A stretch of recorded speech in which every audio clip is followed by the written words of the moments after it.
Flavouring.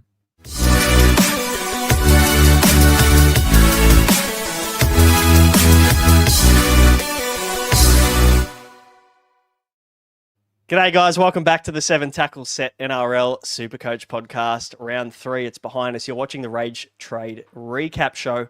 And Carnage is probably... Actually, I don't even know whether Carnage does it justice, Matrix, on what we've seen this weekend. Next week is going to be a very interesting week. This weekend just threw up some absolute turds when it come to SuperCoach. I had a lot on, so I didn't have a lot of time, I suppose, to be disappointed. Yeah, my weekend is ruined. Josh, not so much for you. No Clown Week. Speaking of Clown Week, you got that out of the box yet, mate? Because you owe us about 15 from the NBA SuperCoach season. Chuck that shit on. Josh, how'd you go? Yeah, not too bad. Could have been worse. Could have been better. Made a late-minute call to play Fayamani over like Howe and like Leo, so... Howe cost me like 30 points, but Leo sucked. So overall, not too bad, not too good. 1270 will take it with a Cleary captain, like a sub 70 captain. For what I think will be Green Arrows this week is not too bad. 12 out of 13 wins for head-to-head tells me that I've had a pretty decent week. And yeah, you've got one better. So first crown of the year. No middle ground for you. It's first. If you ain't first, you're last. Big yeah, Ricky Bobby areas. Yep, absolutely. A bit of Talladega Nights. If you haven't seen it, do yourself a favour. But it's funny though. It's funny because you're obviously that non-confident in your team that you don't even have a crown to put on. Like you've got no faith.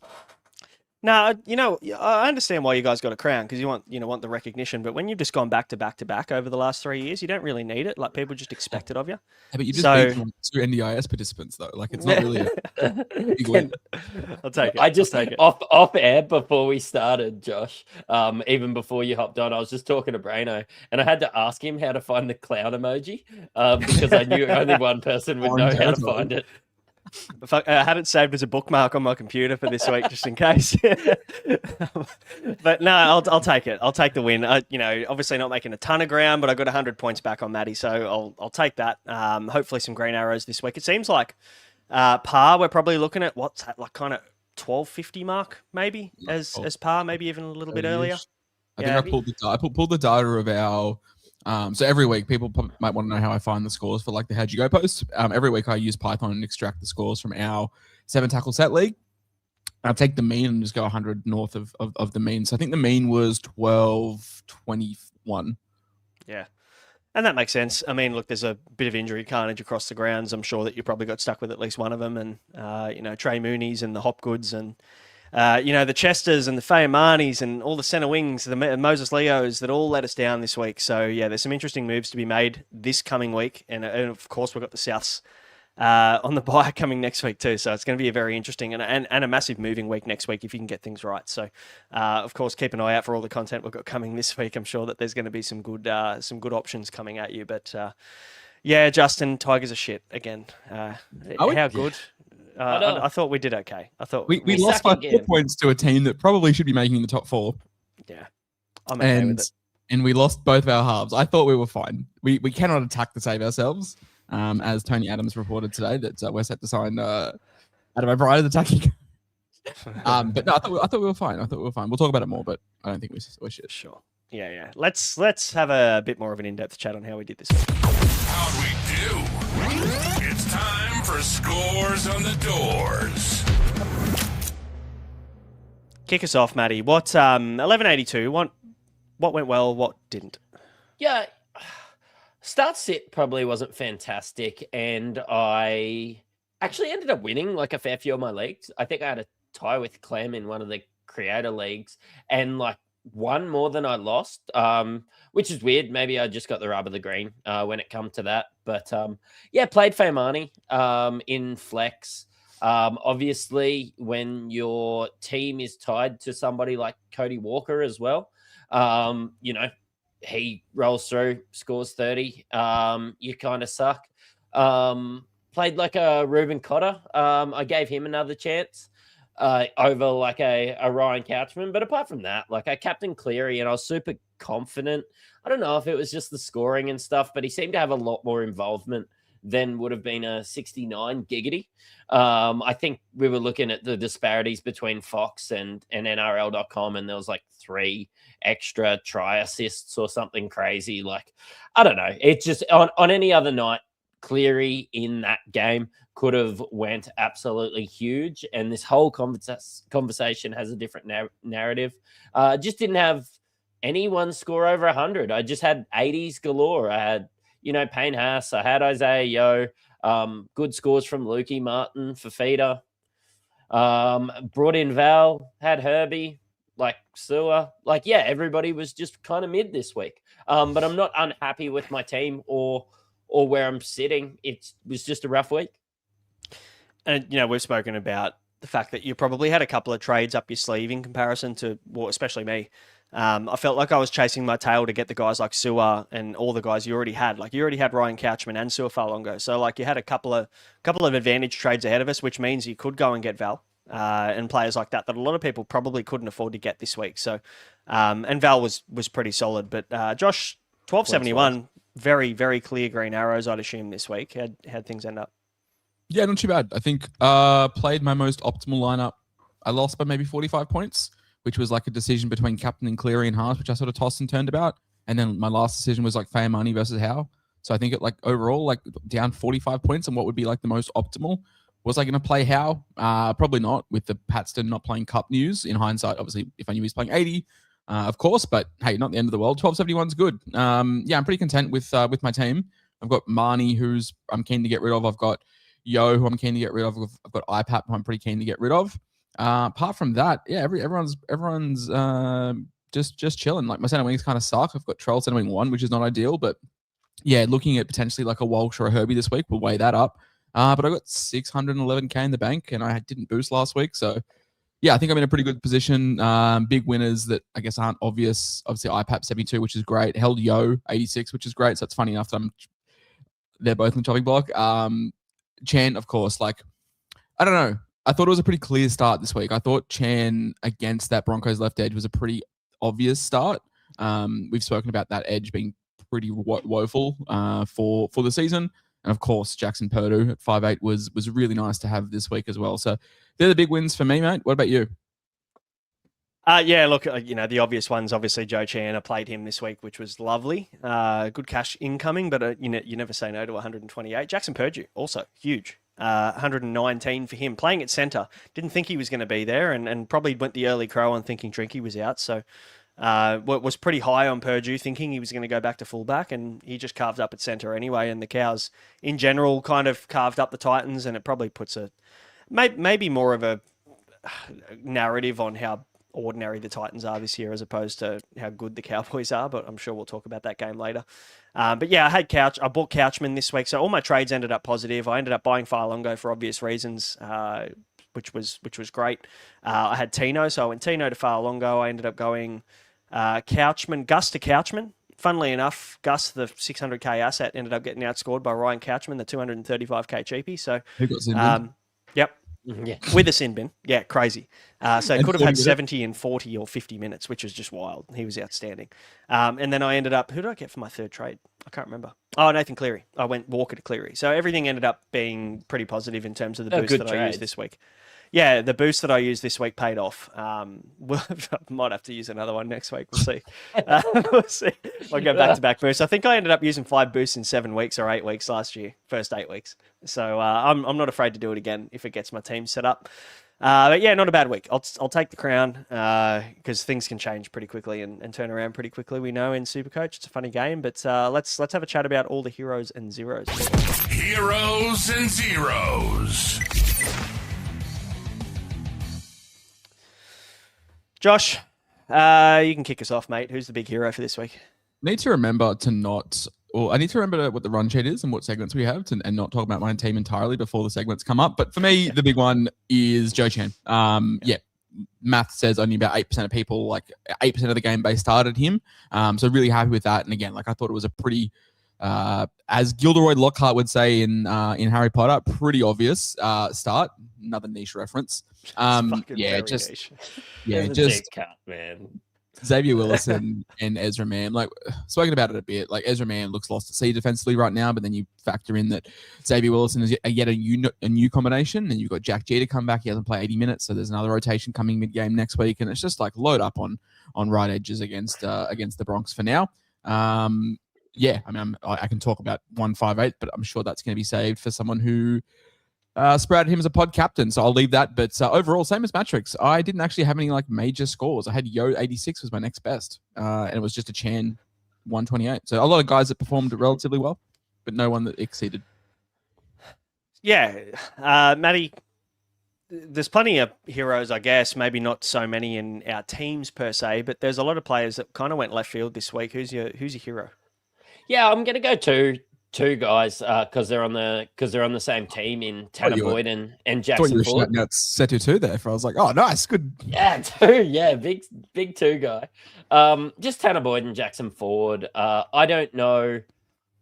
I think I nearly do this every year. I just didn't rate New Zealand, and New Zealand looked great. I thought Newcastle played some pretty good footy in their couple of games leading up into this one, and I think I even tipped Newcastle in this one. But Tanner Boyd looks unreal. Jackson Ford looks fantastic and good value. Both scored over 115 this week. Tanner Boyd's averaging about 111 for the season. Look, there goes my heroes. Why pay for Nathan Cleary when you can get double the points for 500k? Yep, 100%. Please don't go back and watch any of the pods from last week where I slandered Tanner Boyd. Those podcasts will be deleted. No, it's AI generated. We actually didn't upload them. Yeah, that wasn't actually even me. It was an AI. AI clone. We're just trying out some new stuff. Yeah. No, I copped it. I He copped was it hard because like in my I guess my flagship post each week is buy, hold, sell, avoid. I had 10 avoid as a void, so that went down really well. That's as good as me saying to sell Dylan Egan last year. I think he scored 125 that week. So it happens. It happens every now and again. Look, Jackson Purdue was obviously my hero from my own team. 119 for him, involved in everything. Every time he touched a ball, he looked electric. And, I think it was very kind of, without the size and the tackle breaks, it was very Herbie-esque in the way that he played in this game. Like every time he got the ball, he jagged back in and kind of took advantage of the what Chris feels, man. For any audio listeners out there, it's Chris Perry he said, I wish I never discovered SuperCoach at this point. He's right. That's like peak clown feels on a Sunday evening at 9 p.m. That's exactly what that is. Rough. That's rough. He boosted for Harry Grant. He said, I'm shadowboxing myself in the mirror. So goal kicking Harry Grant. Imagine how good you'd feel seeing him with the T. Like we'll chat about him in the duds, but oh man, rough. But Jackson Purdue played a lot like Herbie. Is my point. He kind of jagged back in a lot. He took advantage of tired middles, and the Titans were just kind of gassed through the middle. So he would just kind of jag in and get a few cheap tackle breaks. He'd crab sideways and get a couple of tackle breaks. It was very Herbie-esque in the way that he played, of course, just not the size that normally comes with Herbie. But yeah, he was very good, involved in everything. So I'm very happy to have him. He's my 581. And honestly, I don't see a need to have any of the other 5'8s. I don't see a need to, chase a Munster or whatever it be when you've got Jackson Purdue there. I think he's in a pretty good spot. So he's my hero. Even in weeks he doesn't score well. Like we saw in Vegas, still scored 45 in pure BP, which is it's no Kailero, but you're not paying Kailero prices for a guy at centre wing for that. So 100%. Josh, while you're there, mate, who's your hero for this week? Yeah, it's the shadowboxing man himself. It's Harry Grant. Just disappointing. Like we know the base for him is not it's not like Brayley, but if I told you he was goal kicking and gets 12 points in goal kicks, you'd be like, sweet. Well, there's a pretty lock and load 75 off the back of two really good performances. A lot of people captained him. I've never that keen on him, but yeah, to walk away with 47 feels really, really distasteful, especially when Brayley puts up a 90 and is staking a really good claim for him to be a really good consistent option. Obviously, we know the ceiling with Grant, but we saw Reece Robson come out and play 70-odd minutes in his debut for the Roosters. He scored 65. So yeah, I mean, it's just kind of annoying for Grant. 47 is going to sit in that rolling average now for a couple of weeks. So not that he's a cash cow, but I know the temptation to sell players with high break evens is definitely there. So, yeah, he kind of sucks. Had a bit of a Keon Colomatungi rant on social media. probably the only person that you're ever going to see rant about a guy who has scored 77, 66, 64. But I'm doing my weekly recap post at the moment, like in the background. And yeah, real 2019 Jake Trbojevic vibes about Keon, because he's had one tackle bust in 3 games and he's played 70 minutes plus in all 3 games. It's just like, what do we do? Someone on Instagram messaged me and said he's made a business decision, you know, in like NFL when like they just don't take a hit. Yeah, Keon's just made a business decision to not actually produce anything. And now he's on a bye. So I'm sure we'll come to the chopping block segment soon, but definitely could feature because he didn't hit his break even of 67. It's tough when no attack comes like that. That's obviously he was huge last year, and there was plenty of attack, but the base was obviously what carried his scoring last year. So yeah, Mate, like when we did the preseason analysis, like we were sitting here being like, oh, Keelan's really cool if he plays 70 minutes. Do we know he's going to play 70? In the first 3 weeks he has, and he was averaging 100. Now he's just like, he's just a plotter, and like it's to a point where I can't sell. But I'm like, man, like what are we doing? Like it's Isaiah Yo territory. The fact he is in round 3 being compared to Jake Trbojevic is really big alarm bells for owners. He's had and one honestly, probably in 3 weeks. It's probably a low light for Keon's career if he heard that. Matrix, who's his hero from round 3? Oh, I'm going to go with Trey Mooney because at least Cody Walker will. Cody Walker won't play next week either. He's not even playing next week. Yeah. And neither of them are playing next week. That's why my team's in shambles. I don't know. Trey Mooney seems like a loser of the week. Low score. Got sin binned. Will be suspended. And really, when we needed him, like if you were planning on holding players like Keon through that period, if you needed cover for your Fafitas or whatever, it was time for Trey Mooney to stand up, and he just won't be there. Yeah, look, he's been sensational this year, I suppose, which is why. And I see it come through in the chat that Mooney has been letting owners down big time. Next week's really when we need him. And and he won't be featured in any of our teams. So I know that he's 50% owned, and look, everybody's going to have to not play him next week, which usually doesn't worry me. But all those people that are holding Rabbitohs who are, of course, on the bye next week, Trey Mooney won't be able to step it up, and there'll be some people having to field some pretty poor teams next week. Speaking of niche references, obviously with Trey Mooney being out next week, I'm waiting for a Bob Barker Price is Right, a Rama Howe come on down because boy howdy, the depth will be tested next week. Jesus, I swear you write these down in a fucking book that are on your desk. It's just called being heavily autistic. Oh man, that's fair play. First of all, Justin P. We don't talk bad about Luke Brooks on this podcast. I hear Sammy Walker is being compared to Luke Brooks. I wouldn't do the They scored about the same this week too. Yeah, I wouldn't compare that. That's rude and probably not fair to Sammy Walker to be compared to Luke Brooks. So we'll leave that one there. But you said Trey Mooney was a letdown, Matrix. Let me do you one better. Moses Leo, Reed Marnie, Satili Fayamani, and Tom Chester, all lower than that. 27 for Chester, 32 for Fayamani, 30. What are we doing, Reed Marnie? 33 for Reed Marnie. In 67 minutes, and Moses Leo 34 didn't get his junk try and prop up his score this week. So, yeah, we've got some decisions to make, I think, this coming week as to which centre wing cheapie we bounce off. Because I think probably everybody's everybody's sitting on a mountain of cash. It's like that, you know, when Huel on Breaking Bad and old mate walk into the garage where all the cash is and they lie down on the money. Yeah, that's what everybody's doing with their SuperCoach teams this week. Is you've got so much cash. I was looking maybe at Lasardi to Rita Walsh. Legit, you can do whatever you want this week. I've got 783k in the bank to do whatever I want. Maybe you didn't deal crystal meth to make that money, but the good thing is you probably made some downgrades last week. And people can go bottom dollar centre wing cheapie, like a Fayamani, all the way up to a Herbie potentially this week. That's how much money people have, and I think a lot of people will be making those decisions to get in a Herbie or a Reece Walsh or a Val Holmes or a high upside centre wing primo because the money is there to make. So, plenty of people letting us down. Blake Brayley is going to be in the conversation as a Reed Marnie replacement. If you want to be patient, though, Josh, you made a good point to the subscribers. We'll give this one to the people. If they're patient with Reed Marnie, there's probably a good timeline where things match up with Reece Robson and potentially Brandon Smith. I nearly called him Brandon Cheese. Brandon Cheese. Yeah, Brandon I couldn't remember which chat I put it in. Yeah, basically just put in like our subscribers chat over on Patreon. We'll give you this one as a freebie. I said, hey guys, worth keeping in mind, Brandon Smith is set to return in round 5, post the Rabbitohs bye, and Reece Robson will play again next week in round 4 before being on the bye in round 5. Therefore, they both line up in Robson lines up for round 6 on the bubble, and Cheese you'll have one look at.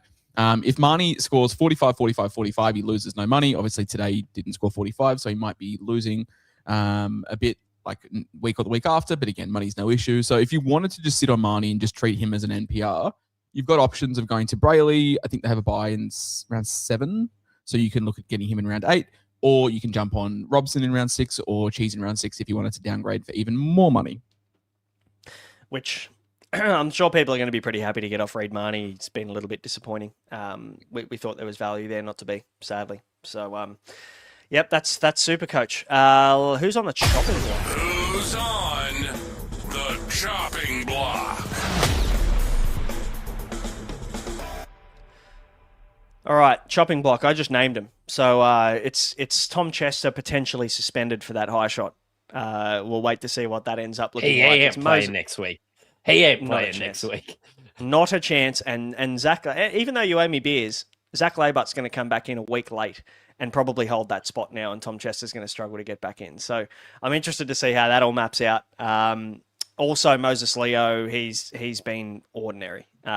He had, as the SC Whisperer on Twitter would call it, a disaster class the other night. So he was bad. And then Satili Fayamani was obviously non-existent today. And he's in a bad team. Yeah, that's the thing. He's in a bad team, and we like how long does it have to take, Josh, for us to call the Titans maybe as bad as they were last year? Jaden Campbell was awesome, and they still just got beaten to a pulp.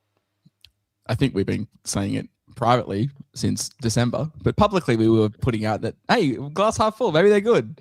No, they're just Tino. What the hell's happened to Tino, man? He sucks. Yeah, the Titans. Maybe it's not a coaching thing. Maybe it's just they're not very. It's just not a good culture. But yeah, for me, chopping block. Goodness me, Keon, IPAP. People are going to go out and buy IPAP. I would recommend to definitely not do that. He's been great because there's been no Liam Martin and Sorensen's playing strictly in the middle, but Martin's back. Garner's taking minutes on an edge. He played 62 minutes. I'll tell you what, if it wasn't for a brilliant bullet ball, he finished on 52 points, and we have a very serious different conversation. He might hold his spot next week in my team purely because he'll have like a semi-nice break even, and I've got a million people out or on a bye. But yeah, IPAP, Keon, Yo might survive another week purely now because like I need a safe hug. I need a 62 points from 68 minutes type of performance. But yeah, like a lot of the cheapies, Atkinson again, like played great, scored 47. Pezzett scored with a 50. Like it's you'll take it, I guess, but you're not loving it. Chester, I'm actually fine with. Like I'm not too worried about Chester. Like yeah, he might be out for a couple of weeks, but he was 201K. He's not going to make lots of dollars. He only scored a 27 with a minus 68 break even, so maybe he makes 80K. Lasardi is an interesting one. We'll chat about him in the Storm game, whether he's a buy, whether he's a sell or a hold. Fayamani sucks, and Setutu just caught a cold all day, and he got 54, so we'll take that. But yeah, it's just cheapy, not even correction. It's just cheapy spending the money that I've saved now. Matty, any chopping block guys left for you? Believe it or not, I played Ruben Cotter this week. I own Ruben Cotter, and I played Ruben Cotter. I held on for an extra week. I probably could have used him to go to Lukey, which I'm very happy that I've bought Lukey. But I ended up going Lasardi to Lukey. Probably didn't work out for the best because I probably would have played Ryan Couchman had I not done that. But yeah, no, Ruben Cotter obviously hasn't lost or made me any money. He's 500K, and there's plenty of good, cheap second rowers that I'd love to play footy. I think that he's probably going to be the first to go out because I'm stoked with my center wings and Fullbacks, I've currently got Faimani in flex, so I'll probably fix that relatively quickly. Yeah. Yeah, Ruben Cotter, sadly. Get that garbage out of here! No good. Yeah, rough times. It was one of the ones that we thought we were fucking geniuses when we did the numbers. It's weird though, because like the sample size is actually so good. Like it's not even like a 5-game sample. Like him playing over 60. Like when we sort of discovered it in the preseason, we said like if I told you through the first 3 weeks, like he's not first 2 weeks, that he plays 60 minutes, like we'd be all over it. But yeah, it just hasn't been there. No, sadly not. Let's have a chat about the player that we missed. The one you may have missed.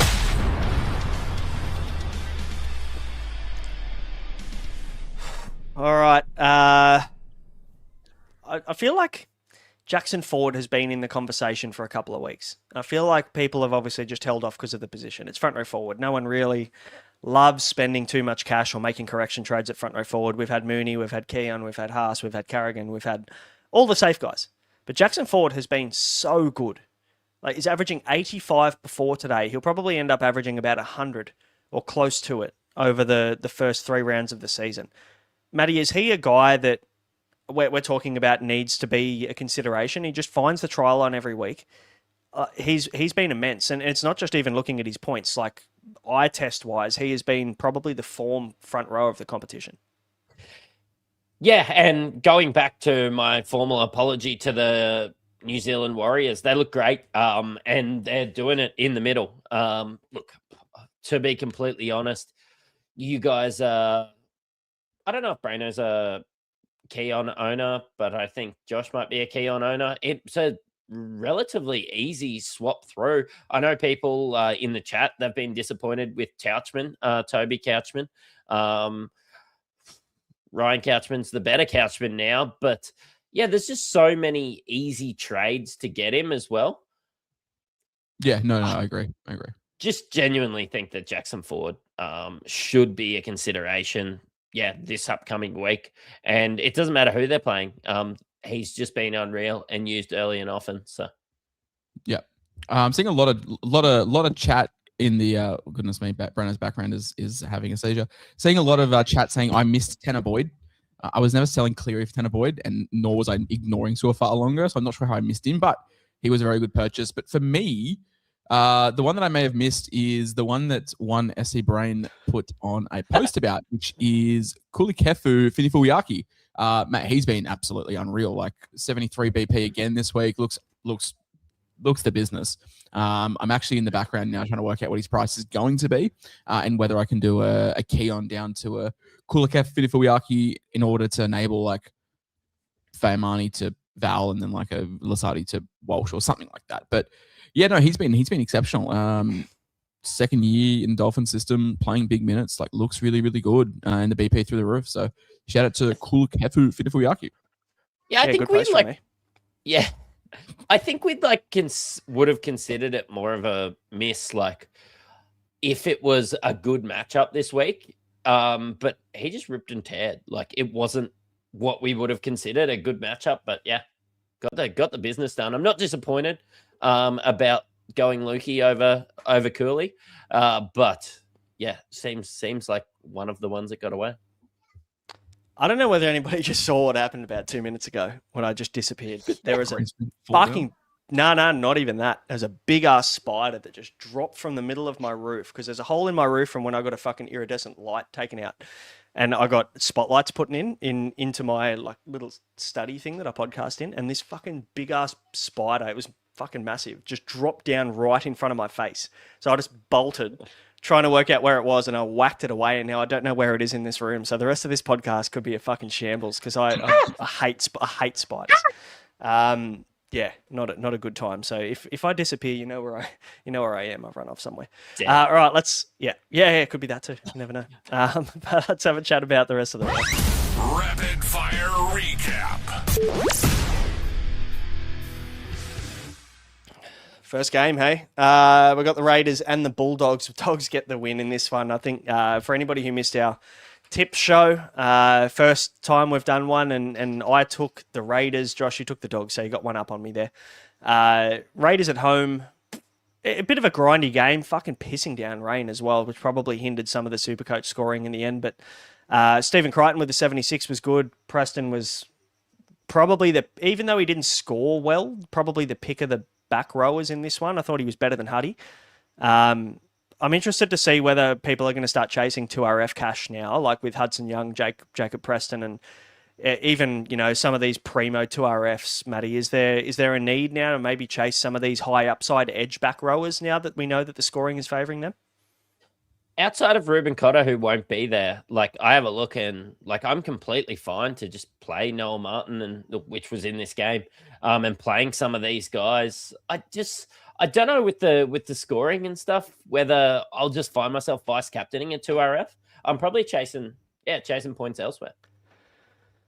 It's fair. What'd you take from this one, Josh? It was obviously a bit of I wouldn't call it a poo slinger. It was a pretty good game in the end, but very low scoring in a very wet game. Yeah, I think that's just to keep across the board. Like even Preston, for as good as he was, still only scored 51 BP. Like it was just a low scoring game across the board. If I have to watch Viliami kick out, take an unders ball one more time, I'm gonna end it. Like it was just torture to watch. Like it was just absolutely insane to just watch them do the same thing over and over again and expect a different result. To the point where Stephen Crichton just said, "I'm just gonna roam," and he did it, and they scored. So just give credit the ball, and good things will happen. But yeah, this game was a game. Thought Connor Tracy played really, really well. Like just from an NRL standpoint, like not even SuperCoach, but from an NRL standpoint, exceptional.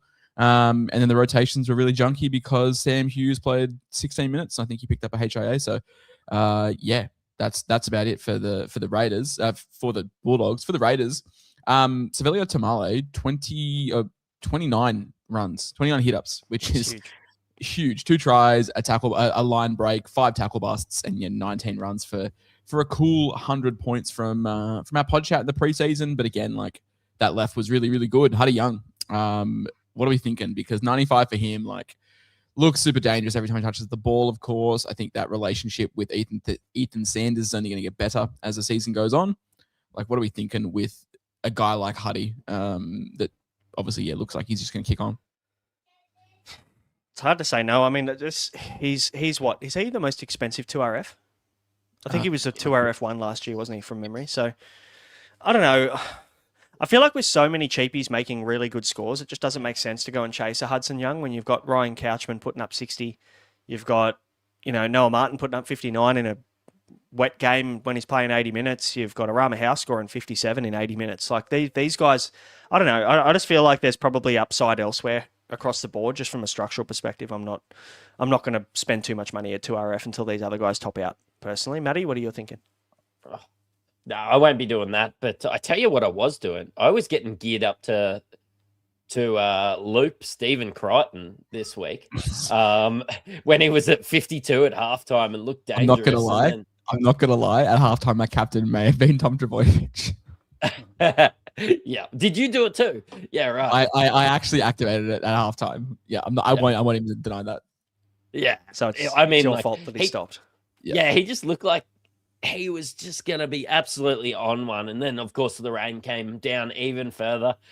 Stephen Crichton's just so much class. I think that he'll be a stable piece of my team for at least up until Origin and maybe all year. But yeah, look, I mean, in a wet one, it was a bit hard for the halves to get going. So yeah, probably good to move on to the next game. Let's do it. Let's move on to the Roosters and the Panthers. A bit of a flogging here. The 40-4, the Panthers come out on top, just reminding us all that they've probably already locked in a premiership for this year.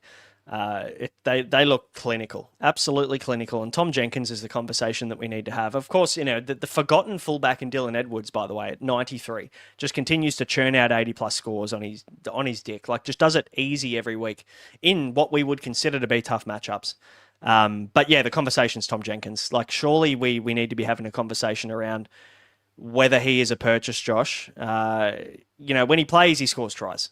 It's as simple as that. And he's obviously on that left edge that is a very nice place to be. Are you at least tempted a little bit by him?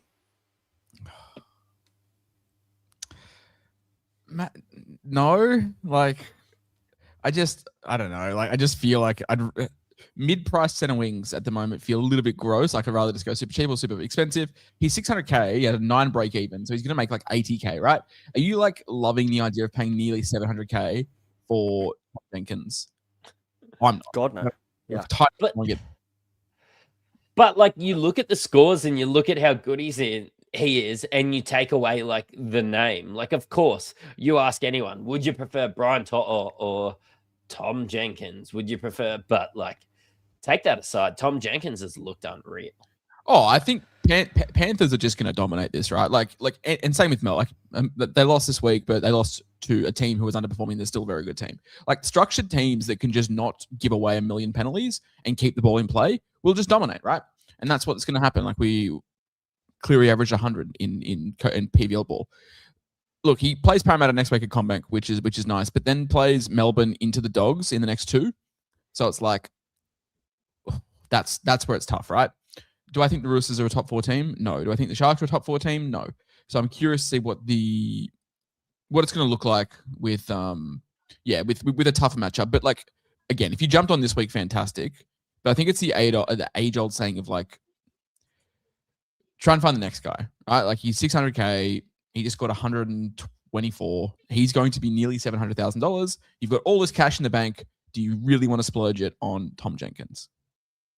It's fair. It's a fair call. And again, we were having this conversation about Tanner Boyd. Do you really want to buy Tanner Boyd when you can get Nathan Cleary? And Tanner Boyd's putting us to shame at the moment. So it'll be interesting.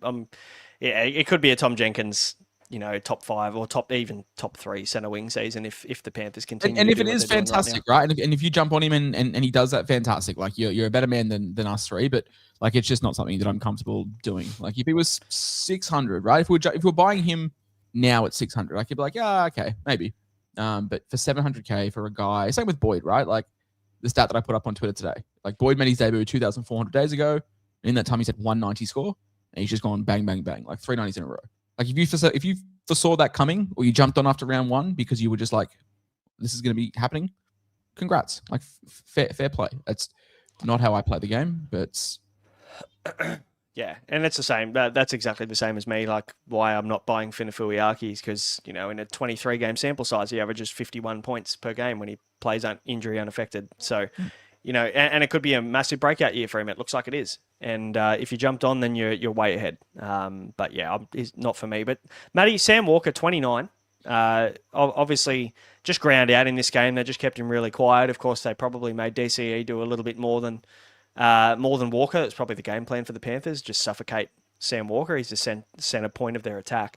If people held, of course, you've just got to bail now. I would assume. Well, what's your advice for anybody who held Sam Walker? Oh, I'm just salivating at the fact that we might get 290K Sam Walker next year with his current form.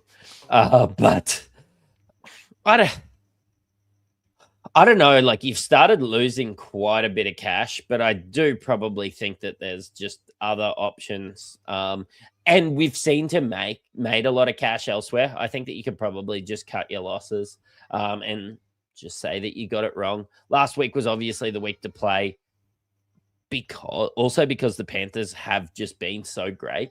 I'll be looking at playing basically nobody versus the Panthers until further notice. They've been unreal.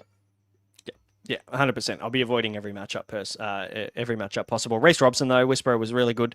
65 for him. Very positive signs and a very clear, obvious replacement for Reid Marnie whenever the time comes. Yeah, I was really, really impressed. Was never sort of too worried about the minutes. I think there was some narrative like, oh, well, what if he's not match fit? I mean, who is it? It's a finger. It's a finger, but also he did it very late into the preseason. It's not like it's a knee where he did it in December. He's had no preseason. It was a finger that he could still run and just pass the ball. He obviously can't do contact. But yeah, we're super impressed. I'd love to know what the real minutes look like with Radley back and whatnot. And is he scheduled to play 80? And did he only come off because they were getting beaten by 1 million? Again, but the signs are really good. Yeah. The numbers for him are really, really good as well. There's a huge sample size to say that he's probably going to average around 62 old scoring. But what's going to look like now with the new scoring? But I think he's a big winner. And yeah, if you're jumping off Reid Marnie, then fantastic. Yeah, 100%. Let's talk about the Storm and the Broncos. Matty, you're the best man to talk about the Broncos themselves. A big, big win for them, coming off to 0-2 to start the season. Obviously, everybody thought they were going to go down to Amy Park and obviously going to make it 0-3. But yeah, Reece Walsh put his backpack on in this one and had a big game, obviously, along with Payne Haas. talk to me as a Broncos supporter. How'd you see this? I don't know why you said that earlier about playing wingers against the Storm, because Jordan Ricky, winger for the Broncos, scored a really good one on the wing in this one. Nah, guys, it was a tale of two halves. Like, the Storm played that suffocating footy, and I didn't expect the Broncos to be able to get back into it, and they did. They showed a little bit of the form that they had at the end of last year, that sort of comeback that they seem to be able to do so well. Shibasaki might need to get ready to learn Japanese again. I hear the Green Tonkatsu Rockets are calling again, Josh, because, look, I think the changes that they made were probably pretty positive ones. And they only went 15 players deep. Blake Moser not getting on. I'm always excited just to see, his growth on the field when he gets the opportunity. But yeah, I think it was only Talty and Piakura that got off the bench. Everybody else sat. Madge just ran with the hot hands, and yeah. Yeah, sorry, I didn't know Brandon was out. I was looking at my other screen. No, super good. Like, was really impressed with obviously that edge. It's tough, right? Because Melbourne obviously missing Lasardi. What does the rotation look like? Is that something to target moving forward? Like, him being out is obviously a big talking point, and we'll chat about that more. But yeah, for the Storm, obviously, Chan was really good. Hughes was obviously good on that link up as well. Fa'alongo continues to be really good. The big talking point is Stefano Toikamano for me. Like, I think he's been a guy that we highlighted in the preseason. I wish I had the balls to pull the trigger, because he's been everything that we thought he was going to be, taking that next leap. 515k, 16 break even. So maybe only he's going to be around 550. Is he a guy that you look at compared to a guy like Finafuiaki or a guy like Jackson Ford? He's been super consistent. 65 in 50 minutes, 81 in 60 minutes last week, and then again another 70 this week. So Stefano, I think, is a really good option. Is he going to play Origin? Maybe. I think he's definitely in the talks. He was obviously in the fold last year. You've got Payne Haas, you've got Mitch Barnett, you've got Stefano, you've got Terrell May if he's getting a look in as well. They're probably the guys in the consideration. But no buy all the way up until round 15 is great for Stefano. But yeah, Ativalo Lasati. What are we doing? Because no cash generation for him for a minute. I can see the world. If I knew he was locked in to this role, I think he's a clear-cut hold. The problem is, now the injury's there, does this move Sean Bloor forward in terms of, like, we have to play him? Obviously, they put Alec McDonald there over the weekend, and it just didn't look good. Like, he looked out of position, which he is. But in minus 80 break even for Ativalo Lasati Brano, again, if Belly comes out and says, no, he's my man, which he's not going to do, it's a clear hold. But at 270k, now we have to wait until round 7 to see one price rise. What are you doing? And Bellamy's not going to do that either. He's not going to come out and go, "Nah, Lasardi's the guy. This is his position." He's not he's not a coach to do that. So we're going to be playing guessing games all the way up to round 7, I would assume, or whenever Lasardi's back. For anybody who did miss the news, we're kind of talking as if people know what happened. And for anybody who missed it, Lasardi missed and is going to miss a month of footy with a calf injury that he sustained at training. So, he's gone for 4 weeks. And I guess it comes down to whether you think he can hold that role. Look, I think that Munster has talked so highly about him and his connection with him on the left edge that I still think it's his. But do I have enough confidence to just sit there for 4 weeks knowing to save a trade? I don't know whether I would be confident enough to hold him for 4 weeks. I just feel like 4 weeks is a long time. I feel like 4 weeks you can potentially get him back if you actually think that highly of him. That 4 weeks of Ryan Couchman is 400k. But really, so I'm looking at it going, you know what? If I had Lasardi, and the beauty of it is I didn't have Lasardi up until now. I was actually trading him in this week, so I could just reverse it straight to Ryan Couchman, which I did. So that worked out quite well. But for anybody who obviously just sat on him this week and wanted to get a bit more news or find out, I don't know. I just feel like I'd probably sell and get him back if I needed to. Because Bloor played all last year as well. Like, it's not like, I don't know. How do you feel about Bloor, Matty? Because I'm on the fence. I genuinely don't know. I don't have any confidence either way on which way this is going to go. I don't know either, but if Blore comes back in and is firing, I wasn't willing to get the one price rise from Lasardi when we're, like you said, we're getting so much cash generation everywhere else. Like if he comes on the bench and, starts playing 20 minutes a night or something like that, I just wasn't confident enough in that. Like Blore is talented enough that if he does get a run, Blore could just get his spot back. I know, feels like forever ago, but they bought Blore wanting Sean Blore to be their guy. I know there's been a lot of off-field stuff, which usually doesn't go down well. Well, it doesn't go down well in any team, but it goes down probably worse at the Storm. They have some pretty high standards, but I think Blore will get an opportunity. And when Lasardi comes back, there'll be a battle, but it's just not as clear cut anymore. That's why I jumped ship. Someone says, we're looking at Lasardi too much with SuperCoach eyes. I don't think so. I think Lasardi's incredible. Like, I think he offers Munster something different. He's a big body. Like, he's a big body. He defends really well. That defense on the left has been really, really decent, I think, from memory. Like, I haven't seen there's been carved up a lot. Like, it got carved up on the weekend and he's not there. I also think it's a little bit telling that the Storm have like made their signing of Oren Keeley so public. Like, it's announced very early. Like, they've spoken pretty highly of Oren Keeley. Like, obviously Eli Katoa is not going anywhere. So it's like, where does where does Sean Blore actually fit into this like dynamic? And obviously, yeah, we've heard what we've heard in the preseason. So I'm not sure. I think for 269K, I'd rather just hold him. I'd rather move off a guy like a Moses Leo, who was 235, scored 34, and will probably make, what was he? He was projected 44. He was projected to go up 90K. So he'll probably be like, what, 290? 310. I'd rather move off him than just wait.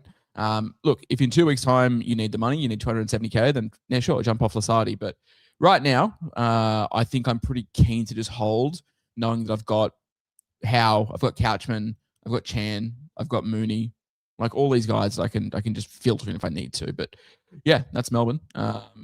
And Moses Leo is hot and cold. Just expect that. I don't think I can confidently ever play him unless it's against like someone's right defense who is terrible. Yeah, no, I agree. Let's talk about the Wars absolutely decimating the Knights. Obviously, no Ponga, no Sharp, no Brown. It was just backs up against the wall type areas, and sadly, obviously, the Knights couldn't get it over them at McDonald Jones, and the Warriors kind of moving off their whole "we only play good at home" kind of era. They were all really good, very, very good. Jackson Ford leading the way. Tanner Boyd, obviously we've spoken about him. He was fantastic. Aaron Clark gets his first try as a Warrior. Yeah, plenty of positives for the Wars, but let's start with the Knights first. Greg Margie with a 70. Pretty solid. In the end, Dylan Lucas with a 67, but it's Trey Mooney, of course. People are going to be pivoting and working out what they need to do. Obviously, early plea matrix is that if he takes an early plea, it's only a week suspension. You've got to hold him at this point at front row forward 3, don't you? If he's your front row forward 2, though, what's your plan? Play a scrub, genuinely. It's only a week. I've seen lots of questions in the chat, like, should I go Mooney to Stefano? I mean, like, I'm not going to talk you out of getting Stefano. I think that's a great trade-in. But Trey Mooney has been unreal the first 2 weeks. He's probably gonna miss a week. From what I saw, he probably just takes the early plea. I don't think it's worth fighting. Just take the early plea, cop a week, be back after that, get to Knights really need another week. They really need these halves back. They need Ponga back. Like, they just need another week in the run. They're going to lose again next week. I didn't even look at who they're playing, but they're going to lose again next week because they just need some troops back. I think Physio put in his broadcast channel that like Sharp's aggravated his knee, so he might not be back for a while. Yeah. Matt Sherwood, no point holding Mooney if he's just there for cash. Are we saying don't want to play a Max King clone? Is Mooney not averaging like 63 BP apart from this game? I think he's fine. Like, he was on track to still score like 58 this week in a game they got absolutely blown out in. So I think he's a fine hold. Yeah, he's 430K. He's absolutely fine. And if he goes back to scoring what we know he can do, which is like 55, 60, he gets up to like 530K within like 3 weeks of returning. Also, bone to pick on social media. if a player is facing 2-match suspension with a non-guilty plea, they are facing 2 matches. If someone steals a Milky Bar from Coles, but there is a maximum life imprisonment for that sentence, they are facing life in prison. Trey Mooney is facing 2-match suspensions. Will he get 2 matches? Probably not. But it is facing a 2-match suspension. That is just my bone and my gripe with social media. And I also know you know social media very well, and trust me, facing 2-match suspension is much more interesting and gets many more clicks and many more views and much more interaction than facing 1 week. So thanks for clicking and thanks for commenting, team. I've done my job, but yes, thank you. That's it. Waz fantastic. Obviously, Leka Halasima ended up starting at centre, so that's not ideal for anybody who kind of just bought him midweek and didn't check the team lists. But he still ended up with a 64 and scored a try there, so you'll take that. How good's Sam Healy's PPM? Like, I can't believe we've made it this far in the season without mentioning Sam Healy. I thought of you when he came on. Huge. Watch this. I watched this one from the Star. Sorry, and watch this one from the Star, and like there was Waz just yelling everywhere, and then just randomly this little white guy in a Broncos hat just yells out, "Yes, Healy!"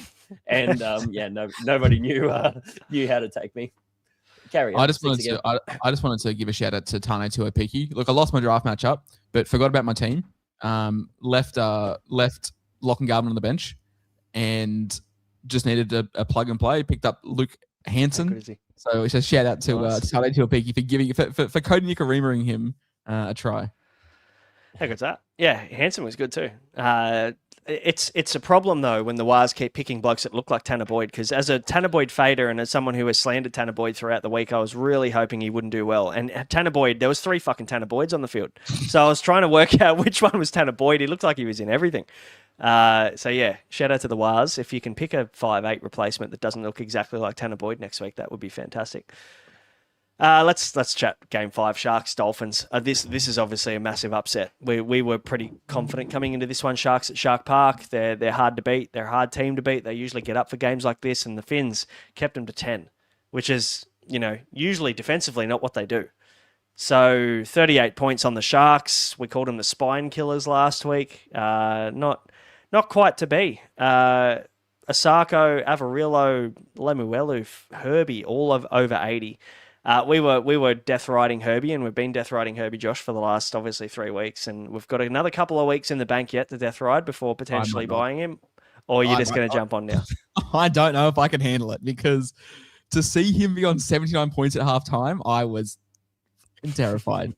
To see him have a 6-point second half is really good. Love that. So I feel like it's balanced out, right? I feel like as you and I are Herbie hate watchers, we were really pissed off in round 1 when he jumped on just the most rank ball to score a try. And then last week, obviously, that was like the no-brainer against JJ Fafita. Like, he's going to score 180.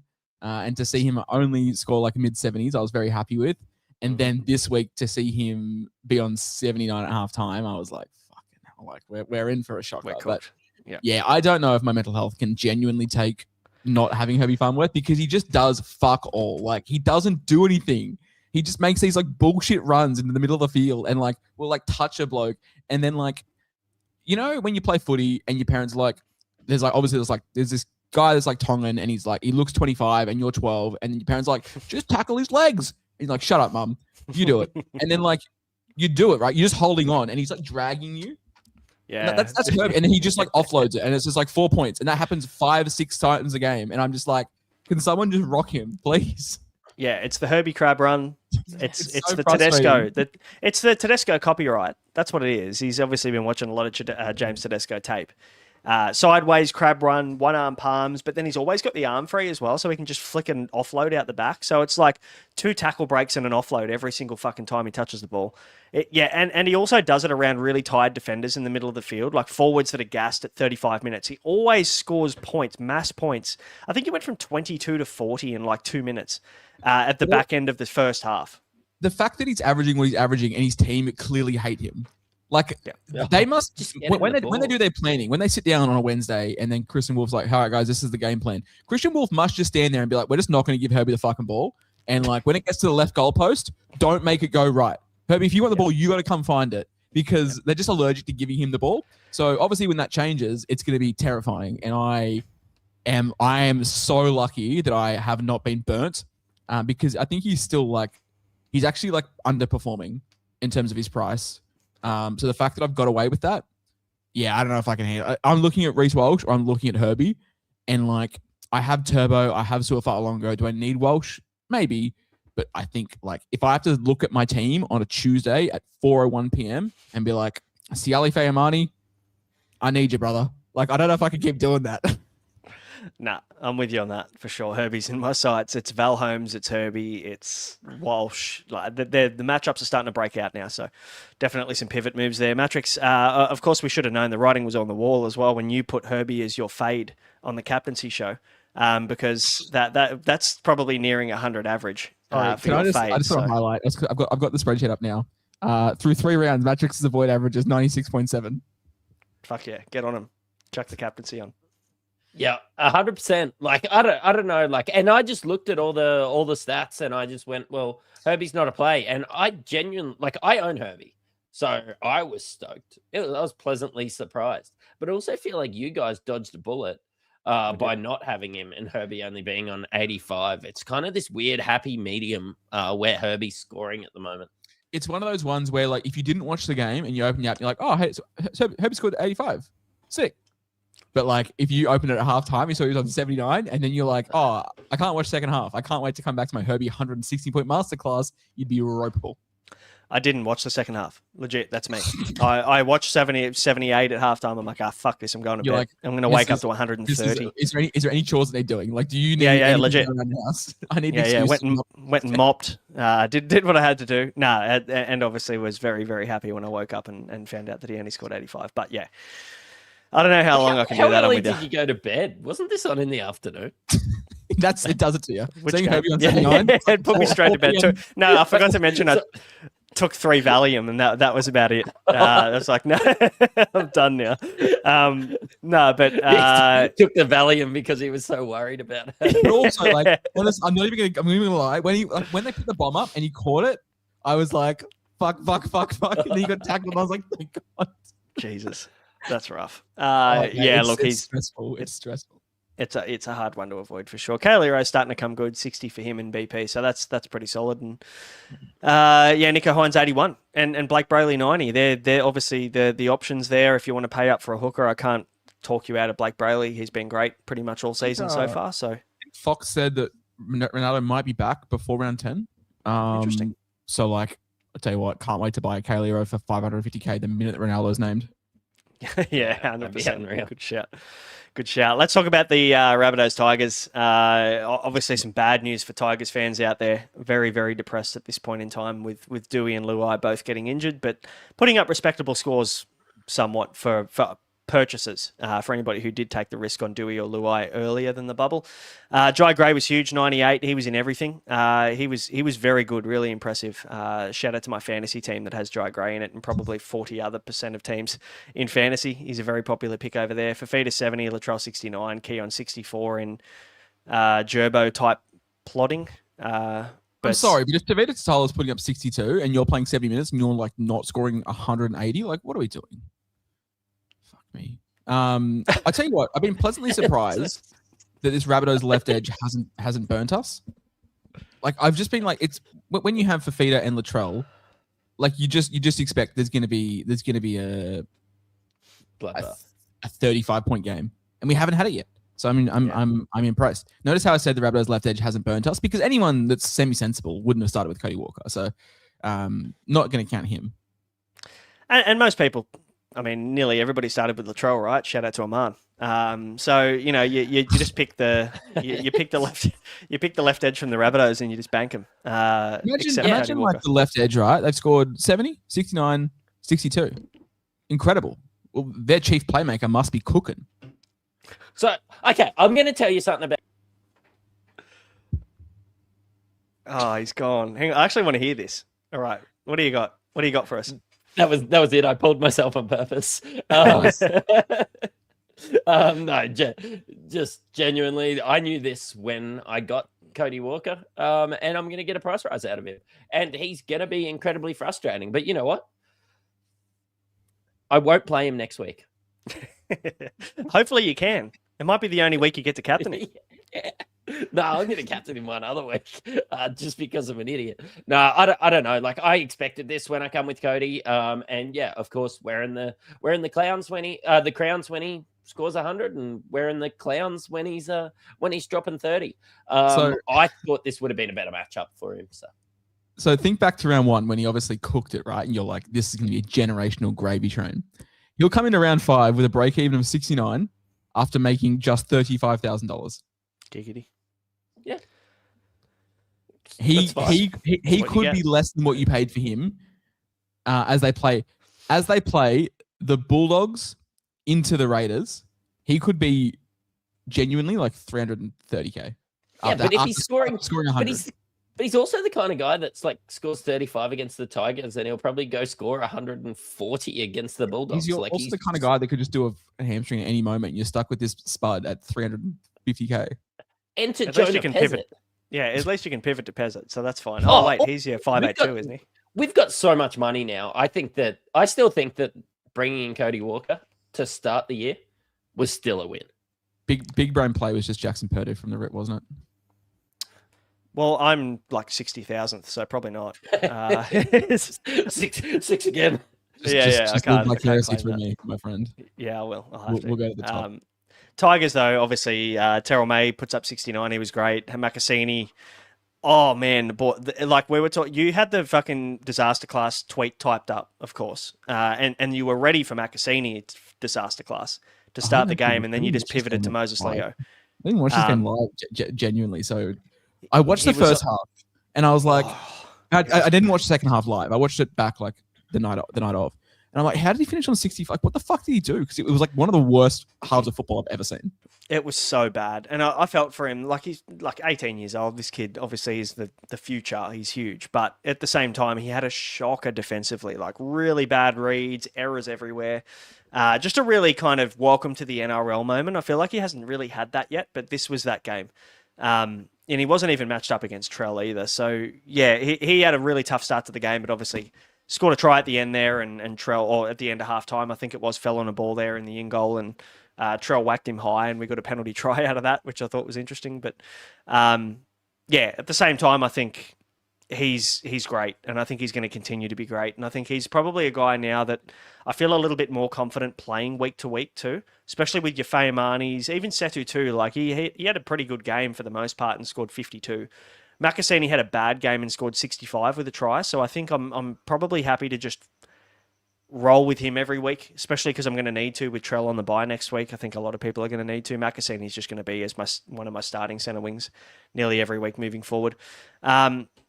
Obviously, Api Coruscant is an interesting prospect, really, with no Dewey, because now he starts goal kicking. He'll probably move into the 7 as well, Josh. Obviously, we've seen Coruscant in the halves in the past with the goal kicking. He's obviously been a enticing option. Is there a potential chance you could look in that direction with Adam Dewey out?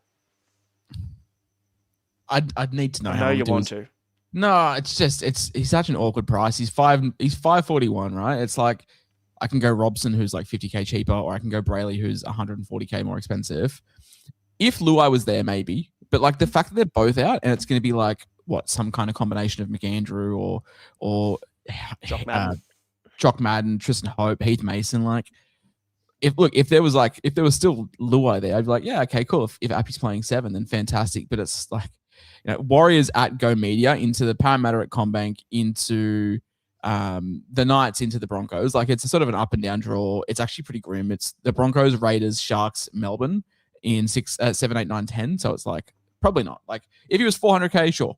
I saw someone in the chat earlier ask, what do we think about Jock Madden at 380K? Like, no. Like, have you seen our attack? Like, we just can't attack. We can defend okay. We just can't attack.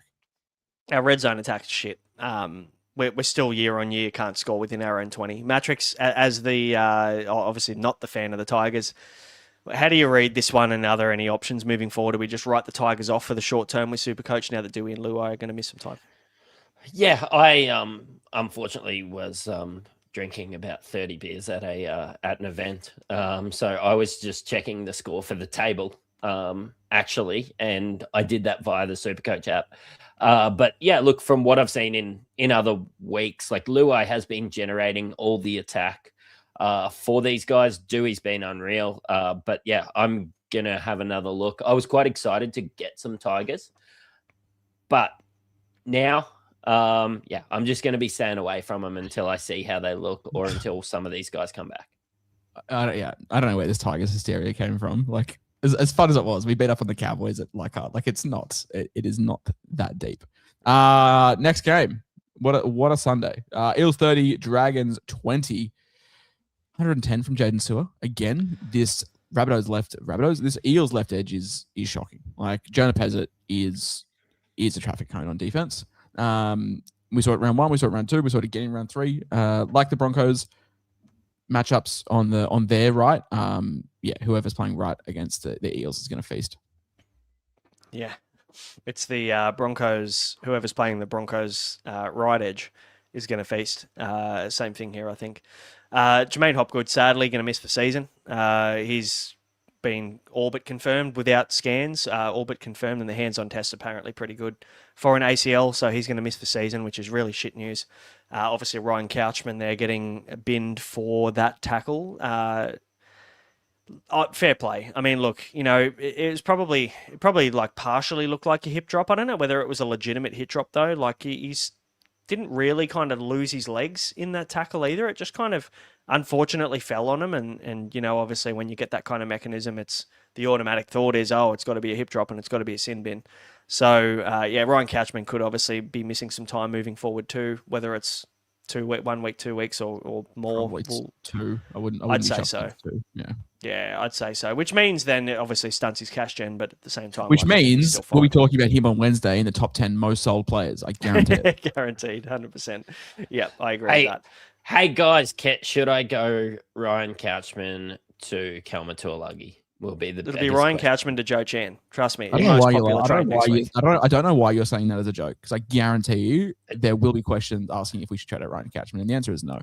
I'm not saying it as a joke. I'm saying it because I know it's going to come this week. I'm just getting ahead of the crowd. Yeah. So if you're a subscriber watching this show, please don't ask us this question throughout the week. We're going to get asked that like the most this week now. That's all right. Everybody watching, you can hold off on that. There's your answer. But at the same time, I think Setutu's fine. 53. He was pretty good in this game. Blake Laurie getting the start over who was it?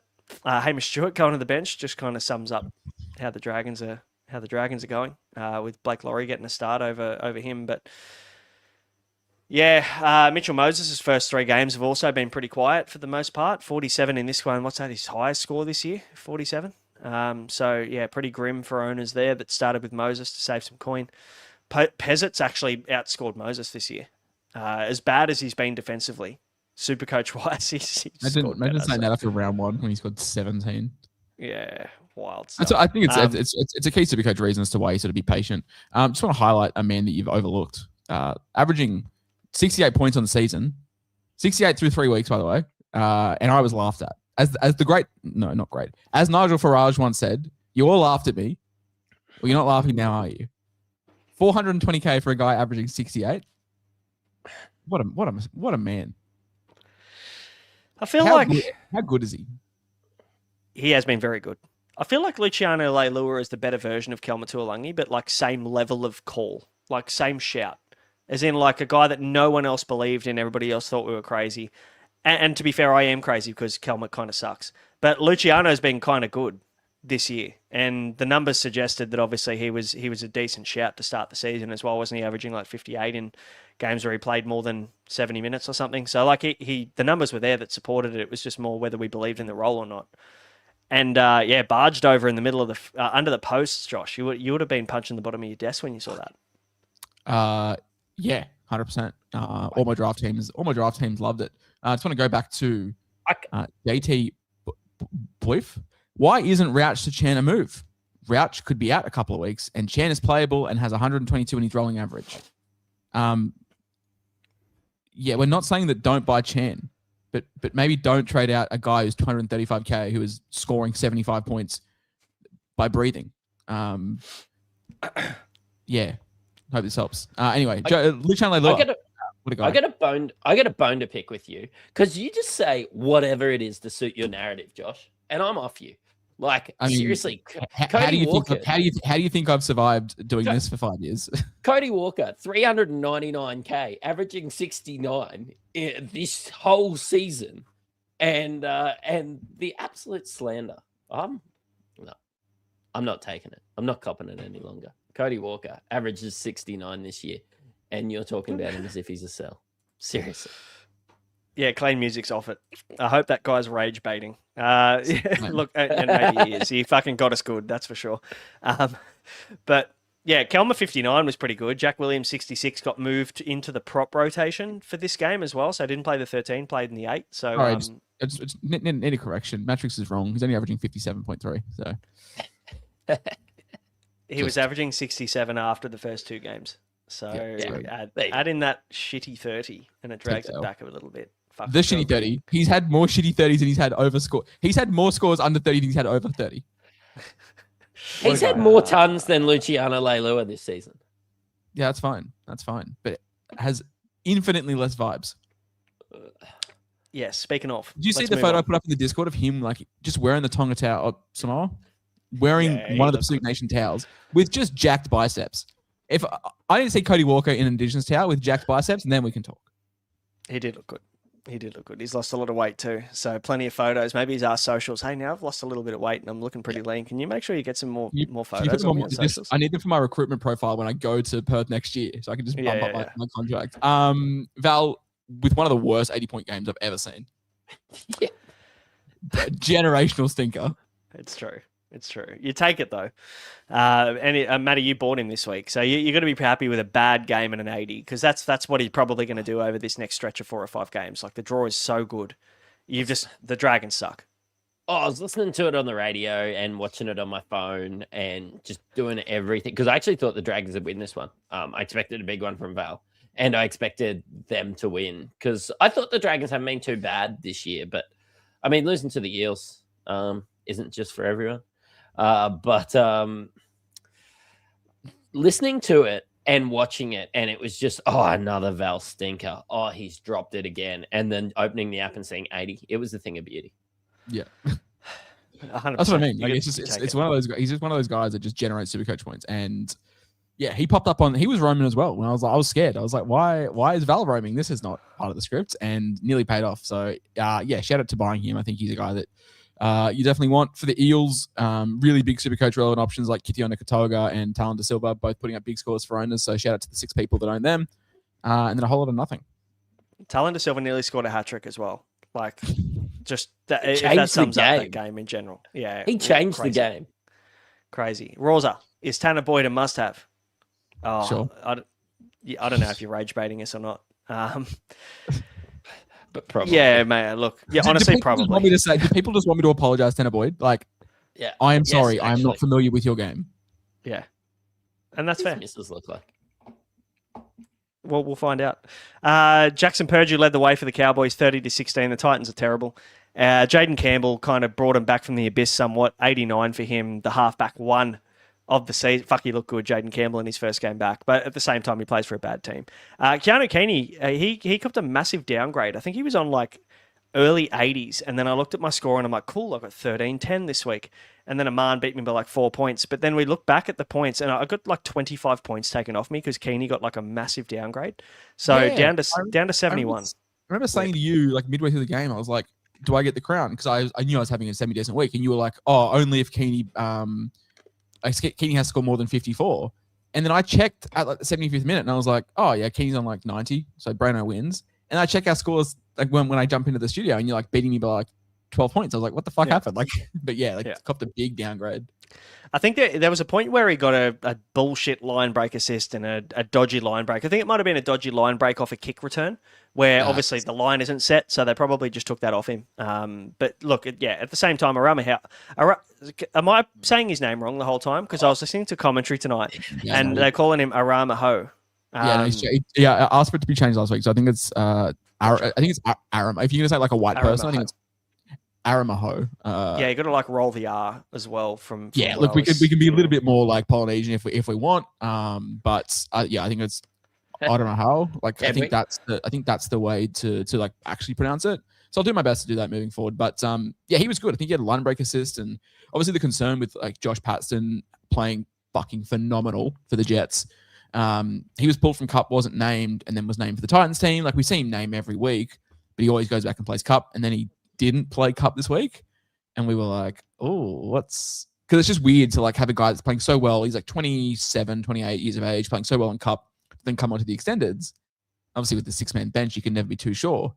So you're like, oh, what's doing here? But no, I don't know how it played like really, really well. So wheels up to him. Yeah, huge. Very good. And there's questions here in the chat about, is he playable? Is he a start? Yep. Like, maybe we're going to have to next week, Brad. I don't know whether we're going to Well, have a choice. I don't know how. We're not going to have a Araho, choice. come on down. Yeah, Literally. absolutely. He could be front row forward 2 next week for a lot of people. I'm going to need to update our sound bites on this show, because the what's the get ready to learn Chinese, buddy? It's the Shaq. Yeah. It's It's Shaq Shaq. It's Shaq talking about where Aaron Gordon is currently playing. He's playing at the Guangdong Tigers. Yeah, that's right. Tino will be there too. Mate, ni hao. 37 in like 43 minutes or something. Like, what is going on where they see this Origin international... Sorry, can you please put some respect on Tino? Updates have put him at 43. So your screenshot's out of I date. don't care. 43 points Don't for the care. great man. 43 may as well be 20, because what's going on with the minutes, Matty? That's my question for Tino. Like, he is a 55 to 60 minute guy, and he has been his whole career. And Josh Hannay thinks that now he's a 45-minute guy. I'm just really struggling to understand what's going on here for the Titans when they're clearly struggling. They're not playing good footy. They need their best, well, let's call him their best player, second best player, third best player. They need him on their best forward. They need him. Actually, They need I don't know whether he's their best forward. How great are you? He's like- getting worse. I was thinking, hang on, he's not their best. Jaden Campbell's their best. Actually, I like Keeney too. And then I called him their best forward, but Bo Firma's probably their best forward. Yeah, So, and then there's Sam Verrills. So yeah, exactly. He's not even their best middle, Sam Verrills is. So, like, maybe he's their 5th best player. Like, what's going on with the minutes? AJ Brimson, like, how can you forget about him? So, like, That's true. Tukey English Simpkins and as Cooper well. Pye is also upcoming as well. Like, in the end, like, we just settled on him being like the 15th best player. Yeah, It has to be the knee. Like, it has to It's be, gotta surely. it's got to be. I mean, or he's slept with the coach's wife, or just like there's been like a power struggle or something there. Didn't he just but- resign? Yeah, I know. But He bought like, into- obviously, you're a new coach coming in, and they say, "Yeah, do you want Tino to resign?" You probably still say yes. Maybe But Josh Hannay is a big SC Whisperer Twitter fan and saw that me actually slandered the shit out of Tino and saying he's actually not that good last year. And he's like, yeah, you know what? Maybe he isn't. But no, 45 minutes is generationally crazy, especially when, like, no disrespect to like guys like Curtis Morin and like... This sounds like a Kanye West kind of setup here. No, but like Mo Wake is playing 40. Tino's playing 49. Randall played 55. Curtis Morin played 41. Haas played 30. Cooper Pye played 23. And Tukey Simpkins played 17. So he's like obviously super set on having like an 80-minute hooker and like 2 80-minute edges. And he's just going to rotate through, which is fine, right? Like you can do that. You can have big minute hookers and big minute edges, but you still like leave your best player on if he's fit, which has to tell me like you see with like the Rabbitohs, right? Like everyone just rolls through. Everyone comes in and out, but Keon stays there. It has to be the knee. Like this off-season knee surgery, this clean out, this reports that we got that I sent you boys privately of like the Titans fan at training that said he played a scrimmage test and only lasted 10 minutes. Like these things have to line up. Like it's not a coincidence for me anymore. No, that's fair. Purdue, great, huge. Drinky, 98 for him, looked immense. Looked like he was involved in everything. Looked like kind of what we would have expected from Drinky, Matty, for the start of the season at least. Let's just take the injury out of it. Like this is kind of what we would have liked to have seen from him in the first couple of rounds. yeah, I mean, this is the Drinky that we knew, and this was one of the games that I was hoping to have when I forward planned some of my captaincies. We've had some updates in since that one. So Drinky ended up on 100, which is nice. Jaden Campbell up to 96, and Keeney down another couple points to 69 giggity. But yeah, no, Drinky was good in this one. Looked like the normal Drinkwater that we knew when you and I both started with him, Brano. Yeah, it's a shame about that rib cartilage injury, but as physio said, like, should start to feel good after 3 weeks. It's been 3 weeks. But yeah, we know the Cowboys draw gets harder, and the Cowboys are garbage. So yeah, it's time to stay away from him still. And to be honest, so are the Titans. And, you know, this is the perfect 6:15 p.m. Sunday game, really. And the Titans play 6:15 p.m. Sunday next week too, which is great because that's when I'm putting my kids in the bath, getting them fed, getting them into bed. So, yeah, probably the same for most people. People may laugh at this, right? But I will plan how much content I make for the week around the football schedule. And I'm not even joking, right? If I know that there is a stinker game on at the 6 p.m. Sunday slot, I won't do much work over the weekend because I know that I can just churn it all out in 80 minutes, which is exactly what I did today. I did not do much planning this week, and it was all done in this game because this game was a game. It was a game. This your burner matrix as well, by the way. Shush 4. Jackson being Purdue, a big score. So bad that it's good. Someone said before Jackson as per due a big score, which I like. That. It was a good reference. It was a good callback. That's good. That's good. We love a bit of Ethan Strange on this podcast.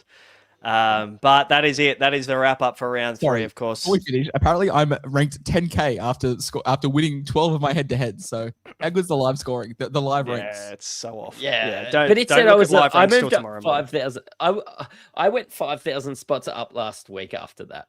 So yeah, there's no point looking at live scoring in your leagues until tomorrow morning. You've scored 1,300 and you've lost 1,000 spots. Down into 66,000. Yeah, good. That's super accurate. Anyway, that's all right. Yeah, don't put too much stock in your live rank right now, but it'll be accurate as of tomorrow morning, I would assume, when we likely get lockout that opens at 11 a.m. Again. What do you mean in the morning? What do you mean your rank will be in the morning? Your rank will be accurate at about 10 past 12. When we were promised faster lockouts, and it's just gotten slower and slower. No, not to be, sadly. But guys, that'll do us. That's the end of round 3. Of course, we've got some rage trades coming. I'm sure we have a very big week of buy, hold, sell coming up. We've got TLT, of course, live Tuesday night. It'll be at 8:30. So make sure to tune in there.